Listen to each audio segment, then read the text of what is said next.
हे बघा, अरविंद सावंतांच्या बाबतीत मला तरी असं वाटतंय की काही त्यांचे जे हितशत्रू आहेत पक्षांतर्गत ते अशा पद्धतीच्या बातम्या पसरवत असतील. त्यांच्यावर आज ही वेळ येते की माझा फोन तपासा, मी लिहून देतो, मी उभा चिरला तरी मी फुटणार नाही, ही सांगण्याची त्यांच्यावर जी वेळ आहे. मला खूप वाईट वाटतं आहे की पुन्हा पुन्हा त्यांना अग्निपरीक्षा का देण्याकरता कोण भाग पाडतं आहे.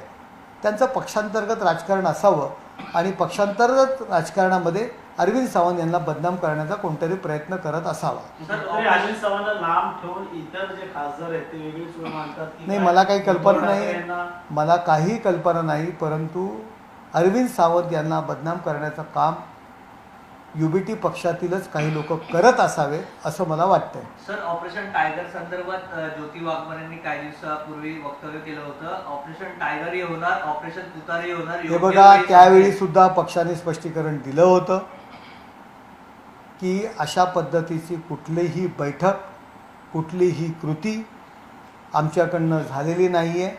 आम्हाला सध्या या सर्व गोष्टींची गरज नाही आहे. परंतु एकनाथ शिंदेसाहेबांना सगळेजण एवढे घाबरत आहेत, त्यांची जी लोकप्रियता आहे त्याला सर्वजण घाबरत आहेत आणि सगळे एकनाथ शिंदेसाहेबांच्या नेतृत्वावर विश्वास ठेवून एकनाथ शिंदेसाहेबांकडे जातील ही भीती वेगवेगळ्या पक्षातील नेत्यांना आहे. म्हणून तेच आपल्या लोकप्रतिनिधींवरती अविश्वास निर्माण व्हावा म्हणून अशा पद्धतीच्या बातम्या पसरवित आहेत. डिनर प्रतापराव जाधवांकडे डिनरला गेले म्हणून जर अशा काही पद्धतीच्या बातम्या असतील तर मी रोज सर्व पक्षीय खासदारांसमवेत संसदेच्या कॅन्टीनमध्ये आम्ही नाश्ता घेत असतो, चहा घेत असतो, जेवायला एकत्र असतो. असं नसतं हो. त्या ठिकाणी दिल्लीमध्ये जेव्हा महाराष्ट्रातील खासदार एकमेकांसमोर येतात, थोडा वेळ आम्ही पक्ष विसरतो आणि एक मराठी माणूस, मराठी लोकप्रतिनिधी म्हणून आम्ही एकत्र असतो आणि तिथे मराठी अस्मिता ॲटोमॅटिक निर्माण होते आणि त्याकरता पक्ष सोडणं हा विषय नसतो. त्यामुळे अशा पद्धतीच्या बातम्या पसरवणं योग्य नाही.